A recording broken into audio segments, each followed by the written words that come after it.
सामाजिक, आपराधिक, राजनीतिक व धार्मिक खबरों से परिपूर्ण सशक्त समाज की लिखित परिकल्पनाओं के साथ अब दर्शनीय। पहले तो आपके चैनल को बहुत बहुत धन्यवाद।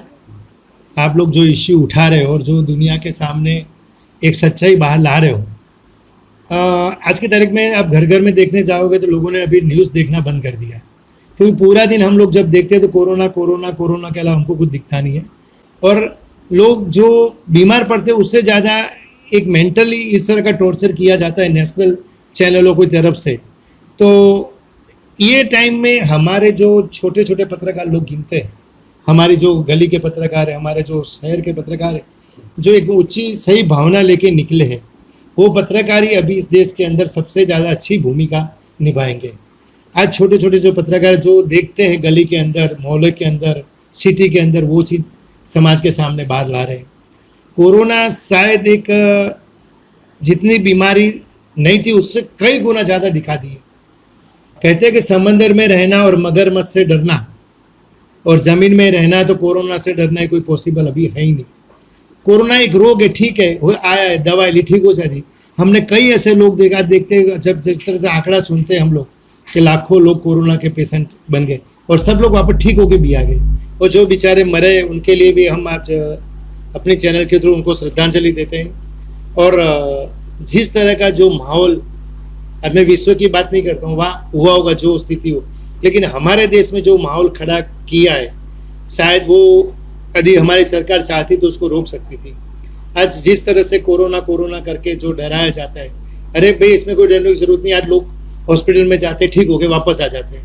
आज समझो कोई 1 लाख की बस्ती हो जिस एक नगर के अंदर, उसमें 2 लोगों को कोरोना आता है तो 98,998 लोग जो सही है वो हम नहीं दिखाते, लेकिन 2 लोगों को जो कोरोना, वो पूरे इस तरह की न्यूज़ बनाएंगे जैसे कोई बहुत बड़ा एक आक्रमण अपने शहर पे आ गया हो।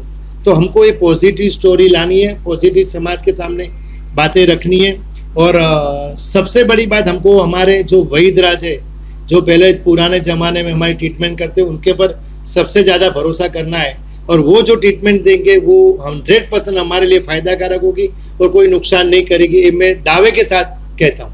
100% आज पत्रकार भी जिस तरह से समाज के सामने निकलते हैं, जिस तरह के अंदर हॉस्पिटलों के अंदर जो बड़े बड़े स्कैंडल होते हैं समाज के सामने लाते हैं, आज जो तकलीफें होती है, किस तरह से एक पेशेंट तकलीफ भुगतता है, वो सबके सामने लाने का काम पत्रकार करते हैं। आज ये हॉस्पिटल में, कल वो हॉस्पिटल में, जहाँ भी उनको न्यूज़ मिलती है पत्रकार दौड़ के चले जाते हैं। वो ये नहीं देखते कि हमको कितना नुकसान हो, वो खाली एक ही काम है उनका, देश सेवा करनी। देश सेवा के अंदर जो कोरोना के पेशेंट उनको तकलीफ नहीं पड़नी चाहिए, वही काम पत्रकार लोग करते। तो पत्रकारों को तो जितनी भारत सरकार जितनी फैसिलिटी देगी उतनी कम है और हमेशा देनी चाहिए। और पत्रकारों के साथ साथ हमारी देश की पुलिस है, हमारे सफाई कर्मचारी है, हमारे वॉचमैन है, इनको भी ध्यान रखना चाहिए और इनको भी इसी तरह की फैसिलिटी भारत सरकार को 100% देनी चाहिए।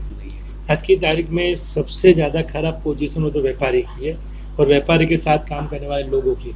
इसके लिए सरकार न कुछ सोचा है और न कुछ ऐसा कोई प्रोविज़न दिया है।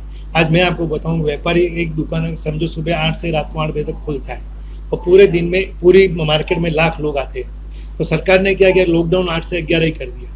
अब जो 8 से 8 पब्लिक आने वाले थे वो शॉर्ट टाइम में आने लग गई, तो ये तो कोरोना बढ़ाने की बात हुई। तो हमको ये करना चाहिए कि व्यापारी का जितना बिजनेस उनको मिलेगा, जितने व्यापारी खुश रहेंगे इतना ही देश खुश रहेगा। क्योंकि एक व्यापारी ऐसा वर्ग है कि जो समाज को एक ऐसी अच्छी दिशा दे सकता है। आप देखो, इतनी तकलीफ आई तो सबसे ज़्यादा काम व्यापारियों ने किया, सबसे ज़्यादा डोनेशन व्यापारियों ने दिया। कोई ऐसा एक राजनेता बताओ जिन्हें बोला मेरी तरफ से इतना, मेरी तरफ। आज जितने बड़े बड़े कोविड सेंटर खुलते हैं, जितने बड़े बड़े समाज सेवा के काम होते हैं, सब व्यापारी करते हैं। तो वो व्यापारी को आज जिस तरह से सरकार ने बांध दिया है तो कोई फैसिलिटी नहीं है, वो सबसे पहले काम करना चाहिए। व्यापारियों को व्यापार करने देना चाहिए और व्यापार होगा तो ये देश आगे बढ़ेगा। एक खाली कोरोना के नाम पे व्यापार भी बंद करना अच्छी बात नहीं है। आज भी जिनके बेचारे हफ्ते नहीं भरे, उनके EMI के लिए फ़ोन आ जाता है, उनके ऊपर ब्याज का मान लग जाता है, GST। कोई आज तक मैंने नहीं सुना है कि कोई भी टैक्स सरकार ने माफ़ किया हो। व्यापारी हर तरह का टैक्स भरता है और व्यापारी हर तरह की तकलीफें भुगतता है। आज उनके पास व्यापार नहीं होगा तो वो कैसे व्यापार देगा। आज समझो छगनलाल कोई मगनलाल का नौकरी करता है और मगनलाल 10 आदमियों को पालता है और मगनलाल की खुद की दुकान बंद होगी तो वो 10 आदमियों को कैसे पालेगा। एक मगनलाल की दुकान के पीछे 10 आदमी, 10 परिवार बेकार होते, तो आप समझो लाखों लोग जो हीरा बिजनेस करते हैं हर तरह का, तो वो यदि बंद हो जाएगी, कितने करोड़ों लोग बेकार बन जाएंगे। तो ये कोरोना के नाम पे इतना बेकार है। अभी तो एक ऐसा मैसेज चल रहा है कि सबसे पहला का व्यापारी खत्म हो जाएगा, कोरोना खत्म होगा। तो लोग वो कंफ्यूजन में कोरोना करके व्यापारी खत्म, व्यापारी मर जाएंगे तो व्यापारी जाएंगे क्या? और व्यापारी का व्यापार नहीं होगा, व्यापारी दुनिया को, जो अपने वहाँ काम करने वाले लोगों को खाना पीना कैसे देगा? अच्छा, सरकार भी जो देती है वो तो टैक्स तो हमारे पैसे से ही है ना, तो सरकार तो कोई कमाने नहीं गई है।